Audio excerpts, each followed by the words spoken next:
Shalom, shalom, bien-aimés. Rhapsodie des réalités du mardi 8 octobre 2024. Pasteur Christ partage avec nous sur le thème Ministre de la réconciliation. Alléluia. Notre verset d'ouverture est tiré de 2 Corinthiens 5, verset 19. À savoir que Dieu était en Christ, réconciliant le monde avec lui-même, en ne leur imputant point leurs offenses, et qui nous a confié la parole de la réconciliation. Gloire à Dieu. La nature humaine aime le message de la condamnation parce qu'elle reconnaît ses imperfections.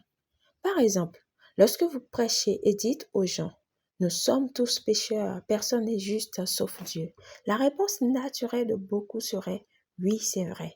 Ces gens deviennent nerveux lorsque vous parlez avec enthousiasme du retour prochain du Seigneur parce qu'ils ne sont pas sûrs de leur salut. Ils ont été placés dans le marasme et l'incertitude. Alléluia. Mais lisez la soumission de Paul dans l'écriture d'ouverture. Il dit « Car Dieu était en Christ, réconciliant le monde avec lui-même, en ne leur imputant point leurs offenses, et il nous a confié la parole de la réconciliation. » 2 Corinthiens 5, verset 19. Remarquez qu'il est dit que Dieu nous a confié le ministère de la réconciliation et non le ministère de la condamnation. Ce ministère témoigne que Dieu était en Christ dans son œuvre rédemptrice, n'imputant pas les péchés des hommes aux hommes. Au contraire, il a mis tous leurs péchés sur Jésus. Jésus a porté les péchés du monde entier. Quand il est mort, tous sont morts en lui. Il a payé la pleine pénalité du péché pour le monde entier. Par conséquent, dans l'esprit de justice, nous sommes tous morts. C'est la raison pour laquelle Dieu n'impute pas les péchés des hommes aux hommes. Gloire à Dieu.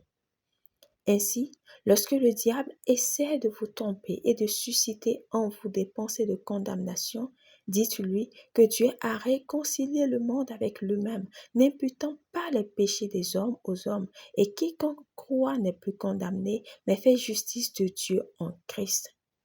Car celui qui n'a point connu le péché, il a fait devenir péché pour nous, afin que nous devenions la justice de Dieu en Christ, justice de Dieu en lui. 2 Corinthiens 5, verset 21. Alléluia.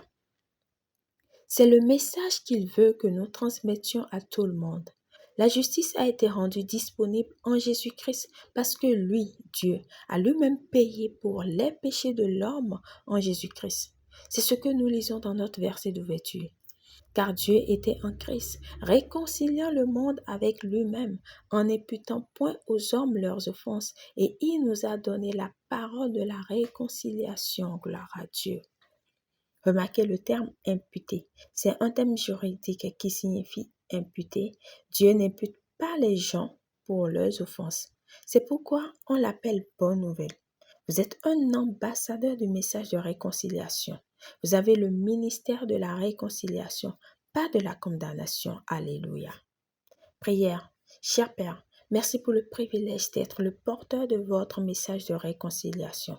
En tant qu'ambassadeur du royaume, je répands la foi, l'espérance et l'amour en déclarant hardiment la parole du salut qui catapulte les pécheurs du domaine des ténèbres dans la liberté glorieuse des fils de Dieu. Au nom de Jésus. Amen. Pour une étude complémentaire, Romains 5, verset 8 à 10. Romains 8, verset 1. 2 Corinthiens 5, verset 18 à 19.